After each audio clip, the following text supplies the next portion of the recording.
Hello Norathians, this is Vass, and right now I am standing in my City of Mist home, and today we are going to work with the layout editor and specifically with the tile and area feature. I have put 4 adoration tiles down. I have more in my bags, but I've only put 4 down on purpose. And we are going to start by tiling an area. Let's say you're in a house and you want to start from a certain corner. One thing you do want to remember is that the center point of a tile is the actual center of it. So it's not going to be an edge, it's going to be right in the center bottom. So if I come over here, I don't want to do it here if these were walls, because then half of it would be in the wall. So I want to come out from there, and basically that's where the center of my tile is going to start. And the City of Mist house is set up for the cardinal directions, so that works out great. We don't have to worry about rotating tiles and so on. So first thing we're going to do is get our initial save, and we are just going to lift these up so we can get a new from difference. I did my second save, and I'm going to come back over here so I can get my center point and load up my new from difference. There's my 4 tiles. Okay, so we are going to go into Tools, Create Objects, Tile, Area. Okay, so we are going to work on the floor. You can use the tile area function to do entire walls made from tiles or whatever objects. It doesn't specifically have to be a tile. It could be a tall divider, it could be a table, it could be anything, and you could just tile an area with it.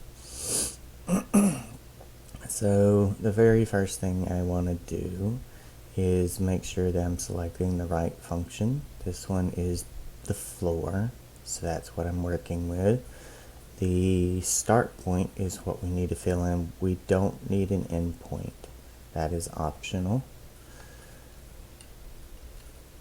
So the starting point, we are going to do 8.64.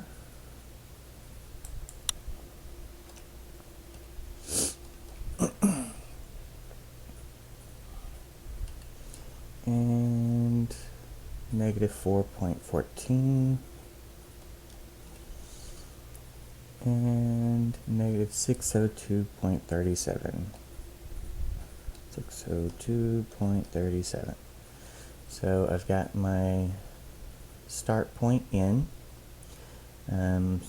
We're not doing anything as far as rotating, pitching, so we're going to leave that blank for now. We do need the item ID, so we have to copy this one right here, and we're going to put that one in here. And if you have them in the crate, you can select this box.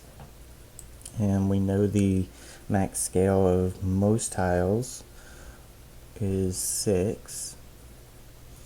And we've got 4 tiles, so let's do 2 on the x-axis, which would be east-west, and 2 for the y-axis, which would be north-south. Okay, tile spacing. What you want to remember with the tiles is that since it is based off of the tile itself. The tile is 6, and when you put another tile beside it, generally you're going 12 because it's going to be double since it goes from the center point. If I remember correctly, it works that way with this as well.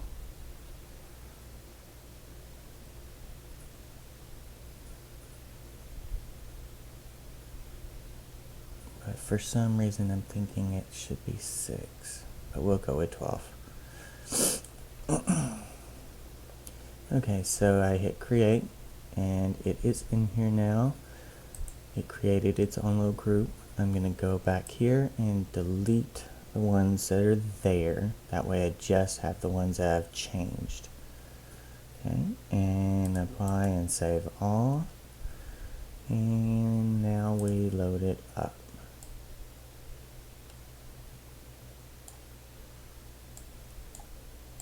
Of course, it went the opposite direction of what I wanted it to do. So let's delete that. We'll go back to tile and area. And let's see, number of tiles, 2, spacing. Does it change with negative?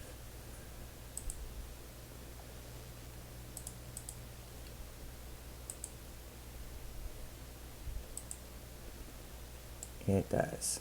So there we go. So now it's got 2 this way and 2 this way. Now, one thing that I learned with tiling in areas that it can go wrong and pull things from your house, the same items. So if you're going to do tile an area, it's best to do that at the very beginning before you put any of this particular tile down anywhere else. Do what you want to do with it before doing anything else. The reason why is because whenever you go to do it somewhere else in the house, it might pull the tiles from here. Even if you're using the crate function, it will sometimes still do that. Like, I've got 3 more tiles on me, so I'm going to put 2 more down. Save that. Move these up. Just so I can get a new from difference of those. And we are going to do the same thing. Create objects, tile area. I'm going to reset this so it doesn't use that information. Okay, and item scale will be 6 because I want to use max scale. We always want to get as many tiles in there as we can, or as much covered with as few tiles as we can. Let's put it that way. And we'll do -12 again because we want to go in this direction. And number of tiles. Let's see, X is south, is east and west, so we'll do it from here this way. Number of tiles, 2, and we'll leave Y at 1. That way it only does 1, and it doesn't do another one going north and south. And we need the item ID, which might still be on my paste. Yep. Okay, so don't need a name, but you can name it if you want. We need our start point. Okay, my new start point is -51.70 and -4.14 and -641.56. Then we'll hit create. And it's got the duplicates right there, so I'll get rid of the originals and apply and save, and we'll load it up. And as you see, my tiles are still there. It stole 2 tiles from this other area. So that's what I was saying about you have to have all the tiles down in the house before you start doing the tile in area feature, and you don't want to do tile in area with a tile that is already existing in the house, because it does have a chance to pull it from somewhere else that you used it. So if I built a house, a separate little building here, and then I decided to make another building, a shop or something over here, and I used that exact same tile and did tile and area, it would be pulling it from that building. So you want to avoid that, and you want to do different tiles for different buildings if you're going to use tile and area, or you want to have all your tiles down and do it at the very beginning before you do anything else. Okay, so the very next thing that I want to work with here is the actual tiling on a different plane. Okay, so I've got my 7 tiles here. So I'm going to put these down. Doesn't matter how you put them down. I am going to have them all in the house before I do anything else. Okay, I'm going to save that, and I'm going to lift them. You don't have to lift. You can actually use your scale, something like that. This layout editor needs to see a difference between your original save, your save 1, and your save 2. And it has to be with an item that's already in your save 1. So if I put down another one, that's not in my save 1 file, because I put it down after I saved. So you want to make sure that you do it with all your items down first. So get my save 2, load it up, and technically you don't even need this if you've already got your information. The only thing you really need is to have it in your file to begin with and have your ID, which I'd already copied before. But you can go to Tile, create an area, and we're going to reset that so it gets rid of what I was working with before. We're going to change our plane. So we'll do north-south wall. Okay. And we already know scale is 6. Let's see, I have 7 tiles. So number of tiles, let's do 3. Actually, let's just do 7. That way it's a straight wall. Let's see, actually we want to get rid of that, change it to 1, because what we want to do is up, which is our Z. And tile spacing, again, is 12.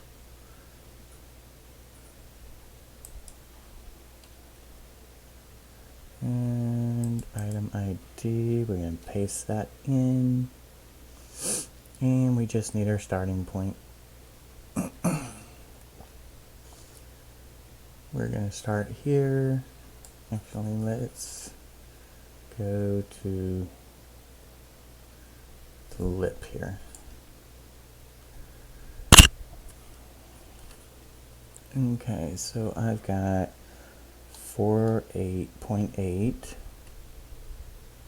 negative 4.84, and a negative 589.95. Nope. Not where I wanted that. Item scale is 12. Okay, let's try that again. 4.8 tab negative 4.84 and negative 5, what was it? 89.95. Okay, so we've got all that information in. I create, oops, what am I missing?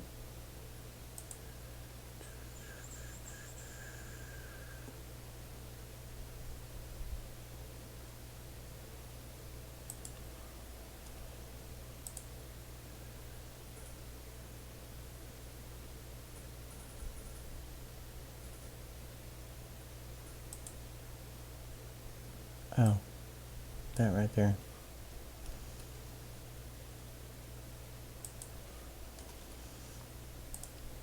Okay, so I've got those in, so let's delete these. And apply, save all. And we'll load it up. Okay, now what that did is it put the tiles, but as you see, it did the tiles in the area and it spaced them appropriately. However, they are still like a normal flat tile. And the reason why is we're going to delete these, go back in, and it saves what we had originally done. But what we need to do is change our start rotation. Because we're using tiles for walls, we need to roll it 90 degrees.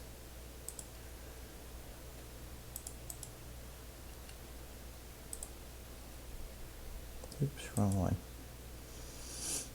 Okay, and before I go up, I'm going to go ahead and rotate all these 90 degrees.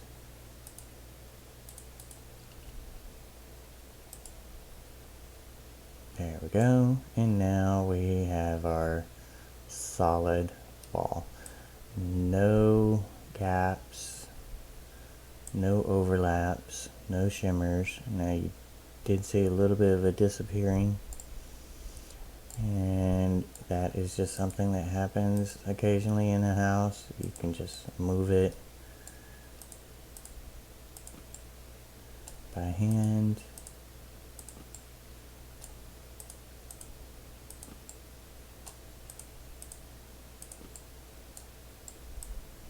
And I'll do the same thing with the bottom one.